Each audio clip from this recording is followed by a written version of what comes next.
नाज़रीन, खुसूसन उन घरों में जहाँ ज्वाइंट फैमिली सिस्टम है, ये सवाल उठता है।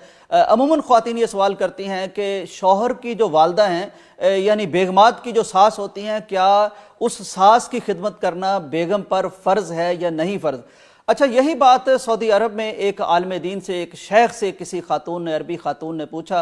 वो अरबी का पूरा वाक़या है, हमारे एक दोस्त हैं फिरदौस जमाल साहब, उन्होंने इसका बड़ा खूबसूरत इंतखाब भी किया है, तर्जमा भी किया है। मैं आपकी खिदमत में पेश करता हूँ और मुझे महसूस होता है कि आपने इतना शानदार वाक़या अपनी ज़िंदगी में कभी नहीं सुना होगा। शेख मोहम्मद रावी हैं कि एक खातून ने उनसे जाके पूछा कि शेख साहब, मेरे शौहर की जो वालिदा हैं यानी मेरी सास साहिबा, इस्लाम की रूह से मुझे बताइए कि क्या मुझ पर यह फ़र्ज़ है कि मैं अपने शौहर की वालदा की खिदमत करूं। शख्स ने फरमाया कि बिल्कुल तुम पर तो फ़र्ज़ नहीं है, किसी सूरत तुम पर फ़र्ज़ नहीं है कि तुम अपने शौहर की वालदा की खिदमत करो। लेकिन याद रखें, आपके शौहर पर, चूंकि वो तो बेटा है, उस पर तो वालदा की इताअत, वालदा की खिदमत फ़र्ज़ है। अब सूरत क्या बन सकती है? शख्स ने फरमाया कि 3 हल इसके निकल सकते हैं। पहला हल यह है कि आपके शौहर अपनी वालदा और आपकी सास को अपने घर में ले आएँ, खुद भी खिदमत करें, उनके बच्चे और बच्चियाँ भी खिदमत करें, क्योंकि शौहर की वो वालदा हैं और बच्चों की वो दादी हैं, आप बेशक खिदमत ना करें, आप पर तो फ़र्ज़ है ही नहीं। अब अगर आपको ये सूरत मंजूर ना हो तो दूसरी सूरत यह है कि शौहर वालदा के लिए अलग घर का इंतज़ाम करे और वहाँ उनकी खिदमत के लिए, खबरगिरी के लिए मुकम्मल एहतमाम करे।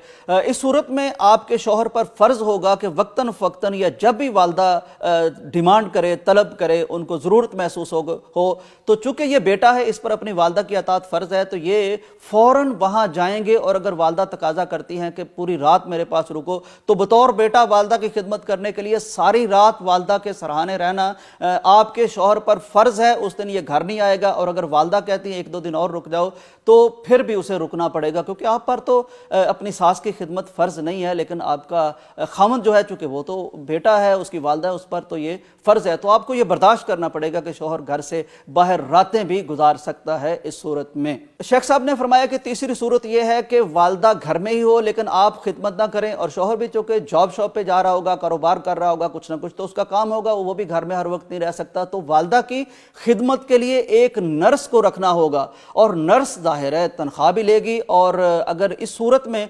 नर्स को वालदा की खिदमत के इवज़ तनख्वाह देते हुए घर का खर्चा कम करना पड़ता है, कहीं कुछ मैनेजमेंट करनी पड़ती है, तो वो आपको बर्दाश्त करना पड़ेगा, आपका घर का खर्चा कम हो सकता है। लेकिन इसमें सूरत एक और है कि अगर एक नर्स है, वो गैर महरम है आपके खामद के लिए, वो खिदमत कर रही है अपने आपकी सास की और आपके शौहर की वालदा की, और वो घर में रह रही है, आ जा रही है, तो इससे तो फितने में पड़ने का डर है आपके खामद को। तो अब अगर फितने में पड़ने का डर होगा और नामहरम से मेल मुलाकात का मामला होगा, तो आपके शौहर पर फ़र्ज़ होगा कि वो फितने से बचने के लिए उस नर्स से फिलफौर शादी कर ले।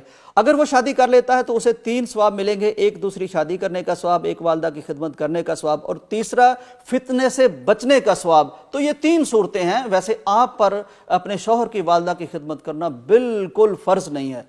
औरत सुनती रही, सर झुका के सुनती रही, थोड़ी देर के बाद सर उठा के बोली, कहने लगी, शेख साहब बात मुझे समझ में आ चुकी है। देखिए, अगरचे वो मेरी माँ नहीं है, मेरे शौहर की वालदा हैं, लेकिन मेरी भी माँ जैसी हैं, और अगरचे मुझ पर उसकी खिदमत करना फ़र्ज़ नहीं है, लेकिन मुस्तहब तो है। इंशाअल्लाह मैं उसे माँ समझूंगा और मैं ही उसको खिदमत करूँगी, कोई और हल मुझे कबूल नहीं है।